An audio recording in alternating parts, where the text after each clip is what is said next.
Gaza और तेल अवीव में सुबह के 7 बजे होने वाले हैं। हालात इस प्रकार हैं। हमास आतंकवादियों की खूनी घुसपैठ के प्रतिशोध में इजराइल ने गाजा पट्टी पर हवाई हमले बढ़ा दिए और इसे भोजन, ईंधन और अन्य आपूर्ति बंद कर दी, क्योंकि युद्ध में दोनों तरफ से मरने वालों की संख्या लगभग 1600 हो गई। अमेरिका के शीर्ष जनरल का कहना है कि ईरान को इसमें शामिल नहीं होना चाहिए। रॉयटर्स की रिपोर्ट के अनुसार अमेरिकी जॉइंट चीफ्स ऑफ स्टाफ के अध्यक्ष general Charles Q brown junior ने संवाददाताओं से कहा है कि ईरान को उनका संदेश शामिल नहीं होना है। ब्राउन को सितंबर में अमेरिका के सर्वोच्च रैंकिंग वाले सैन्य अधिकारी के रूप में नियुक्त किया गया था। फिलिस्तीन के स्वास्थ्य मंत्रालय ने एक बयान जारी कर दावा किया है कि इजरायली रक्षा बलों ने दक्षिणी गाजा में एम्बुलेंसों को लक्षित किया है। मंत्रालय का दावा है कि 4 एम्बुलेंसों को सेवा से बाहर कर दिया गया है। हमास ने भी सोमवार को आक्रामक रुख अपनाया और बिना किसी चेतावनी के नागरिकों को निशाना बनाने पर पकड़े गए इजरायलियों को मारने की प्रतिज्ञा की। युद्ध के तीसरे दिन में इजराइल को अभी भी दक्षिणी इजरायली शहरों में हमास के आश्चर्यजनक सप्ताहांत हमले से शव मिल रहे थे। प्रधानमंत्री बेंजामिन नेतन्याहू ने उग्रवादियों की सैन्य और शासन क्षमताओं को नष्ट करने की कसम खाई। गाजा स्वास्थ्य मंत्रालय ने बताया कि इजरायली जवाबी हमले में फिलिस्तीनी मरने वालों की संख्या 680 से अधिक हो गई है।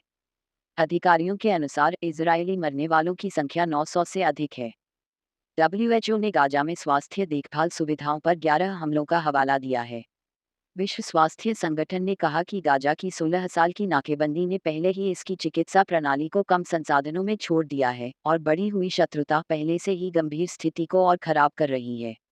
संयुक्त राष्ट्र स्वास्थ्य एजेंसी ने सोमवार को गाजा में नए संघर्ष के पहले 36 घंटों में स्वास्थ्य देखभाल पर कुल 11 हमलों की सूचना दी, जिसमें चिकित्सा सुविधाएं, एम्बुलेंस और देखभाल प्रदाता शामिल थे। गाजा में लगातार हवाई हमलों के कारण इमारतें जमींदोज हो गईं और हजारों लोग अपने घर छोड़कर भाग गए।